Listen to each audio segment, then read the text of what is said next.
पारुल 10 साल की एक बहुत ही मासूम लड़की थी। उसके सिर पर बाल नहीं उगते थे, इस कारण वो गंजी थी।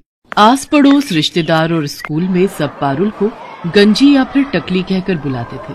कभी कभी इस बात से पारुल बहुत दुखी हो जाती थी। ये देख पूजा, मेरी मम्मी मेरे लिए कल मार्केट से न्यू हेयर पिन लेकर आई है। अरे शीतल, ये हेयर पिन तो बहुत सुंदर है, मुझे ऐसी पिन्स मंगवा देगी? हाँ हाँ, क्यों नहीं। अरे संभाल कर, देखा जमीन पर गिरा दी। ओ गंजी, इधर आ। हाँ आती हूँ। ये हेयर पिन्स उठा कर दे। Thank you. अच्छा, तुझे चाहिए तो तेरे लिए भी एक सेट मंगवा दूंगी। नहीं, मुझे नहीं चाहिए। तू भी पागल है शीतल, ये गंजी अपने सिर पर हेयर पिन्स कैसे लगाएगी? ये तो गंजी है, गंजी। अरे मैं तो भूल ही गई थी, ये तो गंजी खोपड़ी है। तभी वहाँ क्लास टीचर आ जाती है और सब बच्चे खड़े हो जाते हैं। गुड मॉर्निंग बच्चों, आज आप सबके लिए एक बहुत अच्छी न्यूज है। हमारे स्कूल में एक बहुत बड़े लेवल का फैशन शो होने जा रहा है, इसलिए आप सब भी उसकी तैयारी शुरू कर लें। Wow, fashion show! फिर तो मैं ही सबसे सुंदर दिखूंगी। यार शीतल, तू तो बहुत घमंडी है, हम भी तो सुंदर लग सकते हैं। तू अपने बारे में क्यों सोचती है? ये बात तेरी अच्छी नहीं है।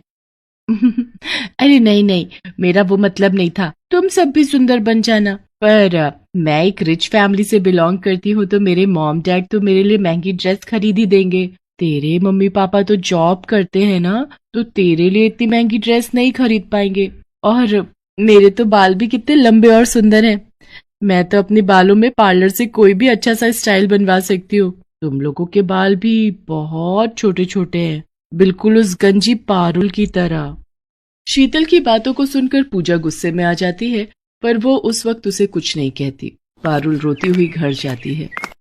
पता नहीं कैसे स्कूल में मेरी बच्ची का एडमिशन करवा दिया। सारे बच्चे इसका मजाक उड़ाते हैं, कब तक सहन करेगी?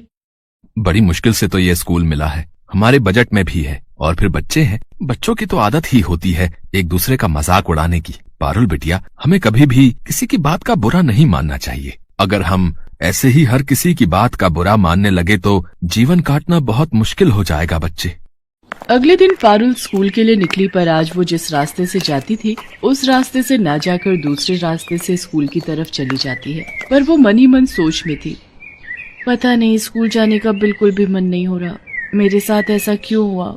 मेरे सिर पर बाल क्यों नहीं है? अगर मेरे सिर पर भी बाल होते तो मैं कितनी सुंदर लग, फिर मेरा भी कोई मजाक नहीं उड़ाता। तभी पारुल को किसी के बुलाने की आवाज आती है। कोई बचाओ, मैं इस गड्ढे में गिर गई हूँ, मेरी मदद करो। अरे आप कौन हो? रुको, मैं आपको बाहर निकालती हूँ। इन्हें बचाने के लिए तो मुझे रस्सी की जरूरत पड़ेगी। अब क्या करूँ? वो एक रस्सी पड़ी हुई दिखाई दे रही है। किसी तरह पारुल उस रस्सी की सहायता से एक औरत को गड्ढे से बाहर निकालती है। तुम्हारा बहुत बहुत शुक्रिया बहादुर लड़की, तुमने मुझे गड्ढे से निकालकर मेरी जान बचाई। कोई बात नहीं, आप मुसीबत में थी और मेरी मम्मी कहती है कि मुसीबत में हमें सबकी सहायता करनी चाहिए। पर आप इस गड्ढे में कैसे गिरी? मेरा नाम सोफिया है, मैं एक जादूगरनी हूँ। मैं कल रात जब अपने घर वापस जा रही थी तो रात के अंधेरे में मुझे ये गड्ढा दिखाई नहीं दिया और मैं इस गड्ढे में गिर गई। अगर आप जादूगरनी हो तो आप इस गड्ढे से बाहर क्यों नहीं आ सके? क्योंकि मेरा जादू सिर्फ दूसरों पर काम करता है, मैं अपने ऊपर अपने जादू का उपयोग नहीं कर सकती। तुमने मेरी सहायता की है, बताओ मैं तुम्हारी क्या मदद कर सकती हूँ? तुम्हें अगर मुझसे कुछ चाहिए तो मैं जादू से तुम्हें वो दे सकती हूँ। क्या आप जादू से कुछ भी दे सकती हो? हाँ बिल्कुल, तुम मुझसे जो भी मांगोगी और मेरे बस में होगा तो मैं अवश्य दूंगी। क्या आप मेरे सिर पर बाल उगा सकते हो? सब मुझे गंजी कहकर बहुत चिढ़ाते हैं। मेरे स्कूल में फैशन शो होने वाला है। बस इतनी सी बात, अभी लो। जादूगरनी छड़ी घुमाए, सिर पर लंबे बाल आ जाए। और देखते ही देखते पारुल के सिर पर लंबे और सुंदर बाल आ जाते हैं। अब वो गंजी नहीं थी। पारुल, तुम्हारे सिर पर असली बाल है, ये बात किसी को मत बताना। जब समय आएगा तो सबको खुद पता चल जाएगा। अभी तुम सबसे यही कहना कि तुमने बालों के लिए एक विग खरीदा है। अब तुम स्कूल जाओ और कभी भी मेरी जरूरत हो तो 3 बार मुझे आवाज लगाना, मैं तुम्हारे सामने आ जाऊंगी। थैंक यू जादूगरनी आंटी, आप बहुत अच्छी हो। पारुल के सिर पर बाल आ जाते हैं और वो बहुत खुश होती है। उसके बाद वो स्कूल जाती है और सबको यही कहती है कि उसने बालों में विग लगवाई है। इस पर सब बच्चे हंसने लगते हैं। विग लगाने से क्या होता है तो तू अभी भी गंजी ही ना। पारुल शीतल की बात का बुरा नहीं मानती। पारुल घर जाकर अपने मम्मी पापा को सारी सच्चाई बता देती है। कुछ दिन बाद फैशन शो था और वो बहुत सुंदर तैयार होकर फैशन शो के लिए स्कूल जाती है। शीतल ने भी महंगी ड्रेस और महंगा हेयर स्टाइल करवाया था। पूजा के मन में शीतल के लिए नफरत थी। पूजा उससे अपने अपमान का बदला लेना चाहती थी। शीतल बहुत घमंड करती है ना अपने बालों पर। आज मैं उसके बालों में ये गोंद चिपकाकर उसके सारे बाल खराब कर दूंगी ताकि वो फैशन शो में भाग ही न ले पाए। शीतल, तेरे बाल तो बहुत सुंदर लग रहे हैं, पर बालों में जो ऊपर पिन लगी हुई है ना, मैं उसको ठीक कर दूं? लग रहा है वो नीचे गिरने वाली है। कहाँ गिर रही है? जरा ठीक से लगा दे। पूजा जानबूझकर अपने हाथों में पकड़ी हुई गोंद की डिब्बी शीतल के बालों में गिरा देती है। ओह सॉरी शीतल, मेरे हाथ में तो गोंद की शीशी थी, तुम्हारे सारे बालों में गिर गई है। मुझसे गलती हो गई, मैंने ये जानबूझकर नहीं किया। पूजा, थोड़ी देर में फैशन शो स्टार्ट होने वाला है। तुमने मेरे सारे बाल खराब कर दिए। मेरे सारे बाल चिपक गए हैं। देखो मैं कितनी गंदी लग रही हूँ। अब मैं क्या करूंगी? शीतल रोने लगती है। सब बच्चे फैशन शो के लिए नीचे हॉल में पहुंच जाते हैं। शीतल क्लास में बिल्कुल अकेली बैठी थी। तभी पारुल वहां आ जाती है। उसे सारी बात पता चलती है। तुम चिंता मत करो, मैं अभी जादूगरनी आंटी को बुलाती हूँ, वो तुम्हारे बाल बिल्कुल ठीक कर देंगी। पारुल जादूगरनी को आवाज लगाती है और वो वहां आ जाती है। पारुल, शीतल ने तो हमेशा तुम्हारा मजाक उड़ाया है, फिर भी तुम इसकी मदद करना चाहती हो, पर इसके लिए एक शर्त है। अगर मैं शीतल के बाल ठीक करूंगी तो बदले में तुम्हें फिर से गंजा होना पड़ेगा। जादूगरनी आंटी, कोई बात नहीं, आप मुझे फिर से गंजा कर दो, पर मेरी दोस्त के बाल ठीक कर दो। शीतल पारुल की सारी बातें सुन रही थी। इसका मतलब पारुल के बाल असली हैं? इसने विग नहीं पहना? मैंने पारुल से कितनी नफरत की, उसका कितना मजाक उड़ाया, पर ये मेरे लिए फिर से गंजी होने को तैयार है। सचमुच मैं कितनी बुरी हूँ। पारुल कितनी अच्छी है। जादूगरनी आंटी, आप ऐसा कुछ मत करना। आप पारुल को फिर से गंजा मत करो। मैं फैशन शो में हिस्सा नहीं लूंगी। आप मेरे बाल ऐसे ही रहने दो। चिंता मत करो शीतल, मैं तो पारुल की परीक्षा ले रही थी। मैं ऐसा कुछ नहीं करूंगी। मैं तुम्हें सीख देना चाहती थी। कभी भी किसी से ईर्ष्या मत करना। ईर्ष्या करना बुरी बात है। पारुल, तुम सचमुच बहुत संस्कारी बच्ची हो। तुम्हारे माता पिता ने तुम्हें बहुत अच्छे संस्कार दिए हैं, इसलिए मैं तुम्हारे कहने पर शीतल के बाल ठीक कर देती हूँ। जादूगरनी शीतल के बाल ठीक कर देती है। मुझे माफ कर दो पारुल, मैंने हमेशा तुम्हारा मजाक उड़ाया। मेरी अपनी दोस्त पूजा मेरे साथ गलत कर गई। मैं सबको बताऊंगी कि तुम बहुत अच्छी हो।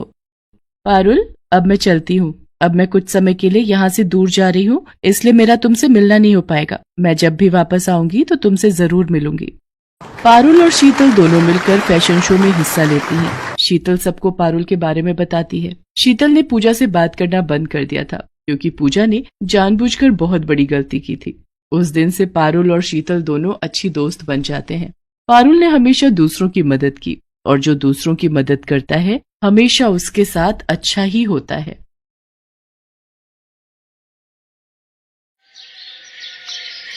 पलक काले रंग वाली लड़की थी, जिस वजह से उसके स्कूल में हर कोई उसके काले रंग को लेकर उसे चिढ़ाता था, खासकर उसकी अपनी क्लास के टीचर और बच्चे।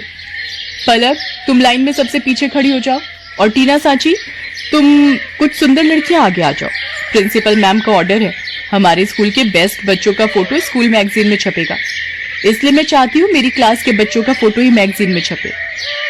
पर मैम, ये पलक तो बहुत काली है, पूरी फोटो इसी से खराब हो रही है। मैम, ऐसा नहीं हो सकता, हम इस पलक को इस फोटो में से हटा दें। नहीं बच्चों, अगर ऐसा हो सकता तो ये काम सबसे पहले मैं ही कर देती। मैं खुद नहीं चाहती ये काली स्टूडेंट मेरी क्लास में भी रहे। मैम, मैं पानी पीने जाऊं? हाँ जाओ, मेरे सिर पर खड़ी मत रहो, और हो सके तो थोड़ा पानी से मुंह धोकर भी आ जाना। शायद तुम्हारा काला रंग चेहरे से उतर जाए और फोटो थोड़ी अच्छी आ जाए। टीचर की और बच्चों की बातों को सुनकर पलक रोती हुई वॉशरूम की तरफ चली जाती है और वहां जाकर फूट फूट कर रोने लगती है। पलक के माता पिता दोनों नौकरी करते थे और बड़ी मेहनत से पैसे कमाकर उन्होंने पलक का अंग्रेजी मीडियम में एडमिशन करवाया था। इसलिए पलक अपने माता पिता से कभी भी अपना दुख नहीं कहती थी। पलक को दौड़ने का बहुत शौक था।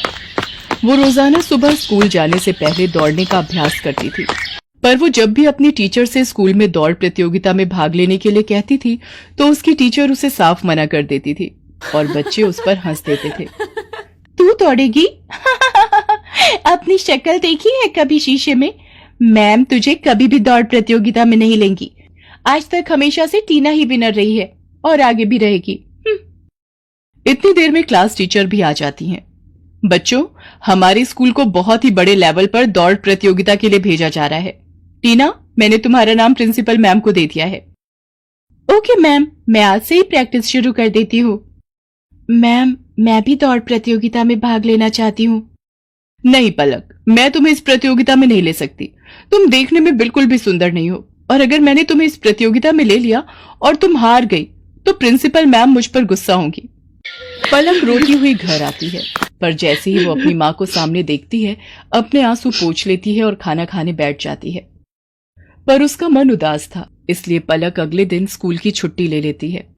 उसे पता था कि वो स्कूल जाएगी तो और बच्चों को प्रतियोगिता में जाता देख उसका मन दुखेगा। अरे पलक बिटिया, आज तू स्कूल नहीं जा रही? नहीं माँ, आज बस थोड़ा सिर में दर्द है, इसलिए घर पर आराम करूंगी। कोई बात नहीं पलक बेटिया, तू तो रोजाना ही स्कूल जाती है। आज छुट्टी कर ले और आराम करना। एक काम करो, आज तुम चले जाओ, मैं पलक के पास ही रुक जाती हूँ। उसे किसी चीज की जरूरत होगी तो बना दूंगी। ठीक है, फिर मैं अकेला ही काम पर चला जाता हूँ। पलक की माँ उसके पास ही घर पर रुक जाती है। पलक सो रही थी और उसकी माँ काम कर रही थी। इतनी देर में दरवाजे पर कोई आता है। जी, मेरा नाम रामलाल है। मैं पलक बिटिया के स्कूल का चपरासी हूँ। मुझे वहाँ की प्रिंसिपल मैम ने भेजा है। उन्होंने तुरंत ही पलक को स्कूल बुलाया है। वो किसी दौड़ प्रतियोगिता में जाना है, शायद यही बात हो रही थी। पलक को, पर उसकी तो अभी तबीयत। रामलाल भैया, आप मैम को बोल दो मैं अभी तैयार होकर स्कूल पहुँचती हूँ। दौड़ प्रतियोगिता का नाम सुनकर मानो पलक के दिमाग में कौन सी फुर्ती आ गई कि वो जल्दी से तैयार होकर स्कूल पहुंच गई। अच्छा, तो तुम पलक हो बेटा, हमें तुम्हारी बहुत जरूरत है और इस स्कूल को भी। टीना जो तुम्हारी क्लास की है वो इस प्रतियोगिता में भाग नहीं ले सकती। उसके पैर में चोट आ गई है, इसलिए डॉक्टर ने उसे दौड़ने के लिए मना किया है। हम चाहते हैं कि तुम अपने स्कूल के लिए इस प्रतियोगिता में हिस्सा लो और जीत कर ही लौटो। मैम, मैं आपसे वादा करती हूँ, मैं इस प्रतियोगिता में जीत कर ही लौटूंगी। पलक, मुझे माफ कर दो बेटा, मैंने एक टीचर होकर भी तुम्हारे साथ कितना गलत व्यवहार किया। पर आज जब हमारी क्लास की और स्कूल की इज्जत का सवाल है तो हमें तुमसे बेहतर दौड़ प्रतियोगिता के लिए कोई बच्चा नजर ही नहीं आया। मैं जानती थी कि तुम रोजाना सुबह दौड़ने का अभ्यास करती हो, इसीलिए मुझे तुम्हारा नाम सबसे पहले याद आया। मेरी शुभकामनाएं तुम्हारे साथ हैं। पलक, देखना तुम इस प्रतियोगिता में जीत कर ही लौटोगी। Thank you ma'am, thank you so much. मैं आपसे वादा करती हूँ मैं इस प्रतियोगिता में जरूर जीतूंगी। पलक की क्लास के सब बच्चे भी उसे शुभकामनाएं देते हैं और पलक पूरे जोश के साथ दौड़ प्रतियोगिता में हिस्सा लेती है और जीत कर लौटती है। उसकी प्रिंसिपल मैम और क्लास टीचर उसे इनाम में ट्रॉफी देकर सम्मानित करती हैं। ट्रॉफी लेकर पलक घर पहुंचती है। प्रतियोगिता जीतने की खुशी पलक के माता पिता उसके चेहरे पर साफ साफ देख रहे थे। उस दिन के बाद से पलक को कभी भी कोई भी उसके काले रंग के लिए नहीं बोलता था, बल्कि सब उसकी बहुत तारीफ करते थे। रामलाल अमन कुमार के घर नौकरी करता था। अमन कुमार का बेटा सौरभ एक बड़े स्कूल में पढ़ता था, जबकि रामलाल का बेटा दीपक एक सरकारी स्कूल में पढ़ता था। सौरभ और दीपक दोनों ही पढ़ने में होशियार थे और अपने अपने स्कूल के अच्छे बच्चों में उनका नाम था। देखो पापा, मेरा रिपोर्ट कार्ड मिल गया, मैं क्लास में फर्स्ट आया हूँ। अरे वाह सौरभ, मुझे पता था मेरा बेटा इस बार भी क्लास में फर्स्ट आएगा। अरे रामलाल, दीपक भी तो अपनी क्लास में फर्स्ट आया है ना? अभी कुछ देर पहले ही वो भी अपना रिपोर्ट कार्ड दिखा रहा था। जी साहब, वो भी अपनी कक्षा में अव्वल आया है। पापा, सरकारी स्कूल में पढ़कर तो कोई भी फर्स्ट आ जाता है, वहाँ की पढ़ाई तो बहुत आसान है। दीपक ने कोई बड़ा काम नहीं किया, एक छोटे से स्कूल में फर्स्ट आकर। सौरभ, ये लो लड्डू, मैं फर्स्ट आया हूँ ना तो बापू ने सबको बांटे हैं। मैं नहीं खाता ये बेकार से लड्डू। मॉम, वो चॉकलेट बादाम कहाँ हैं जो आपने सबको खिलाए हैं? मेरे पापा तुम्हारे बापू की तरह सस्ते लड्डू नहीं लाते। वो तो चॉकलेट ड्राई फ्रूट लाए हैं, और ज्यादा इतराने की जरूरत नहीं है। तुम हमारे नौकर के बेटे हो, जितनी मर्जी कोशिश कर ले तो मेरी बराबरी नहीं कर सकता। सौरभ बेटा ऐसे नहीं बोलते, दीपक भी अच्छा बच्चा है। मॉम, मुझे दीपक एक आंख नहीं भाता। मेरे सामने पापा उसकी तारीफ करते रहते हैं, मुझे बिल्कुल अच्छा नहीं लगता। मैं कपिल के घर खेलने जा रहा हूँ। सौरभ को दीपक से नफरत थी। दीपक भी उसकी तरह पढ़ाई में बहुत अच्छा था। ये बात सुनकर सौरभ और गुस्से में आ जाता है। सौरभ कपिल के घर खेलने चला जाता है। क्या हुआ सौरभ, आज तू बड़ा गुस्से में है? मैं दीपक से नफरत करता हूँ। आज मैं जब पापा को अपना रिपोर्ट कार्ड दिखा रहा था तो दीपक ने भी अपना रिपोर्ट कार्ड दिखाया, वो भी मेरी तरह फर्स्ट आया है। फिर तुम ही बताओ। फिर पापा उसकी भी तारीफ करने लगे, वो हमारे नौकर का बेटा है। ये बात मुझे उसे समझानी होगी। अरे तू चिंता क्यों करता है, सब ठीक हो जाएगा। अच्छा सुन, कल दोपहर में सारे दोस्त गेम में पैसे लगा रहे हैं, तू कितने लगाएगा? मेरी तरफ से 200 रुपए लगा दे। अरे तू फिर से अपनी मम्मी के बैंक अकाउंट से 200 रुपए लेगा तो तेरी मम्मी गुस्सा नहीं करेंगी? मेरे पापा बहुत रिच हैं, मेरे पास पैसों की कमी नहीं है। मेरे मम्मी पापा मुझसे कुछ नहीं कहते हैं क्योंकि मैं स्कूल में हमेशा फर्स्ट आता हूँ। सौरभ को गेम पर पैसा लगाने की आदत पड़ गई थी। वो आए दिन अपने दोस्त कपिल और बाकी दोस्तों के साथ ऑनलाइन गेम खेलता और उस पर पैसे लगाता। सौरभ पढ़ाई में अच्छा था, इसलिए उसकी मम्मी भी उसे अकाउंट से पैसे लेने के लिए कुछ नहीं कहती थी। सौरभ, तुमने मॉम के अकाउंट से आज फिर 200 रुपए निकाले हैं। पापा, वो मेरा ऑनलाइन ग्रुप गेम चल रहा है ना, तो उसी के लिए चाहिए थे। अरे मुझे पता है, सौरभ ने मुझे बता दिया था कि वो 200 रुपए ऐड कर रहा है। बेकार में गुस्सा होते रहते हो मेरे लाल पर। वो तो ठीक है संध्या, पर चलिए आप नाश्ता कीजिए, बच्चे हैं आपस में लगे रहते हैं। संध्या अमन की बातों पर ध्यान नहीं देती। सौरभ को गेम खेलने की आदत पड़ती जा रही थी। एग्जाम भी नजदीक आ रहे थे। एक दिन, सौरभ क्या बात है, आजकल लग रहा है तुम पढ़ाई पर ध्यान नहीं दे रहे हो। तुम्हारी मैम का फोन आया था, तुम 2 दिन से ट्यूशन में लेट पहुंच रहे हो। मम्मी, वो एग्जाम आ रहे हैं ना, तो मैं कपिल के घर बैठकर पढ़ाई करता हूँ। हम दोनों साथ में ही ट्यूशन जाते हैं, तो पढ़ते हुए समय का पता ही नहीं चलता। अच्छा ये बात है, तुम कपिल के घर बैठकर एक्स्ट्रा टाइम में पढ़ाई कर रहे हो, ये बहुत अच्छी बात है। उधर दीपक भी अपनी आने वाली परीक्षाओं की तैयारी कर रहा था। बापू, इस बार मुझे फिर से फर्स्ट आना है, देखना मैं खूब मेहनत करूंगा। अब मुझे पता है मेरे बेटे, तुम पढ़ाई में बहुत मेहनत कर रहे हो। देखना, तुम्हारा ये जोड़ा हुआ विद्याधन एक दिन तुम्हारे बहुत काम आएगा और तुम एक दिन हम सबका नाम रोशन जरूर करोगे। चलो दीपक बेटा, अब आकर ये दूध चावल खा लो, मैंने तुम्हारी पसंद के बनाए हैं। और तुम वो कहाँ जा रहे हो अपनी कक्षा के बच्चों के साथ? माँ, मैं साइंस म्यूजियम देखने जा रहा हूँ। वहां पर विज्ञान संबंधित बहुत से उपकरण हैं। टीचर बता रही थी हमें वहां जाने से बहुत कुछ सीखने को मिलेगा। अच्छा, ये तो बहुत अच्छी बात है।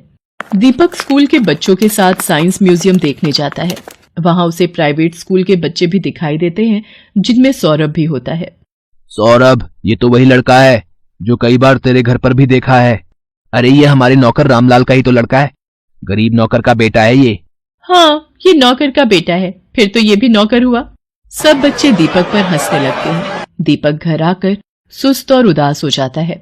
बापू, सब बच्चे मुझे नौकर का बेटा कहकर चिढ़ा रहे थे, सब बच्चे मेरे ऊपर हंस रहे थे। अरे मेरे बच्चे, तू इतनी सी बात पर बुरा मान गया। मैं तुझे तभी तो पढ़ा लिखा कर बढ़ा रहा हूँ ताकि तू पढ़ लिख कर बड़ा आदमी बन सके और पैसे कमा सके। रामलाल की बातों को सुनकर दीपक में हिम्मत आ जाती है और वो खुश हो जाता है और खूब मन लगाकर पढ़ाई करने लगता है। अगले दिन दीपक स्कूल जाता है तो उसकी टीचर उसे कक्षा में पूरे साल अच्छा करने के लिए पुरस्कार देती है। दीपक ने पूरे साल बहुत मेहनत करके अव्वल स्थान पाया है, इसलिए दीपक को स्कूल की तरफ से कक्षा में best student of the year का अवार्ड दिया जा रहा है। और मैं जानती हूँ कि फाइनल एग्जाम जो आने वाले हैं, दीपक उसमें भी फर्स्ट क्लास पास होने की पूरी कोशिश में लगा होगा। Thank you ma'am. सब बच्चे तालियां बजाकर दीपक की प्रशंसा करते हैं। घर आकर दीपक अपने बापू और माँ को सारी बात बताता है। अरे वाह, ये तो बहुत सुंदर पुरस्कार है। जीते रहो मेरे बच्चे। बापू, मैं ये पुरस्कार अमन अंकल को दिखाकर उनका आशीर्वाद लेना चाहता हूँ। ठीक है बेटा, चल तू उनका भी आशीर्वाद ले ले। संध्या, तुम्हारे बैंक अकाउंट से 1 लाख रुपए निकल गए और तुम्हें पता तक नहीं। मैं भला इतने पैसे एक साथ कहाँ खर्च करूंगी, मुझे भी कुछ समझ नहीं आ रहा ये सब कैसे हो गया। रुको, मैंने बैंक से सारी डिटेल निकलवाई है, बैंक की तरफ से ही फोन है। अमन बैंक वालों से फोन पर बात करने लगता है। रामलाल और दीपक भी वहीं खड़े थे। हो गया सत्यानाश, और दो लाडले को मोबाइल फोन। तुम्हारे बेटे ने बेवकूफी में 1 लाख रुपए न जाने किसी ऑनलाइन गेम में लगा दिए। अब भुगतो। और है कहां ये सौरभ? वो तो अपने दोस्त कपिल के साथ ट्यूशन गया है। मेरे फोन पर सौरभ के ट्यूशन से फोन। जी, मैं सौरभ की मम्मी बोल रही हूँ। क्या सौरभ ट्यूशन नहीं आ रहा? पर जी ठीक है, सौरभ पिछले 1 हफ्ते से ट्यूशन नहीं जा रहा। तभी सौरभ आ जाता है। क्यों सौरभ, ट्यूशन से आ गए? जी पापा।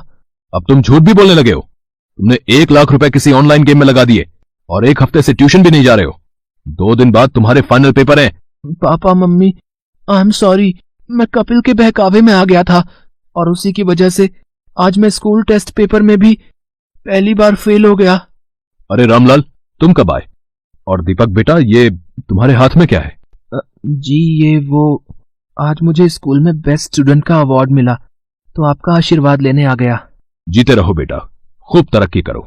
अमन दीपक को आशीर्वाद देकर चुपचाप अपने कमरे में चला जाता है। पापा क्या मैं अंदर आ सकता हूँ? मुझे अभी तुमसे कोई बात नहीं करनी सौरभ, अपने रूम में जाओ। मम्मी पापा मेरे से नाराज है, वो मेरे से बात नहीं कर रहे। सौरभ, अगर तुम्हें सच में अपनी गलती का एहसास है तो अपनी गलती को सुधारो, फिर तुम्हारे पापा का गुस्सा ठंडा हो जाएगा। मुझे पता है मम्मी, मुझे क्या करना है।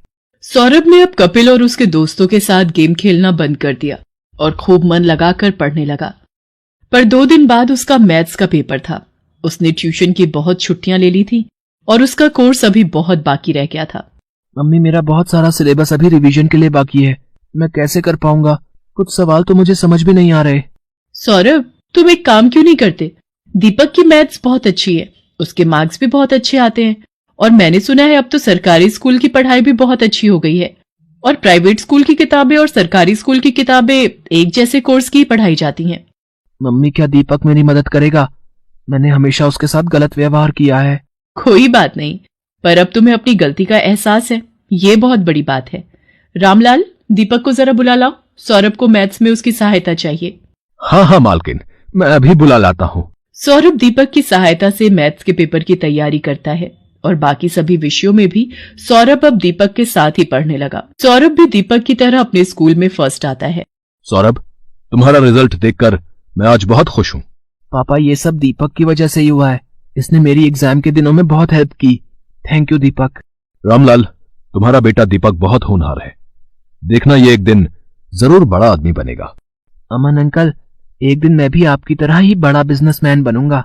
दीपक की बातों को सुनकर रामलाल की आंखों में खुशी के आंसू आ जाते हैं और वो दीपक को गले से लगा लेता है।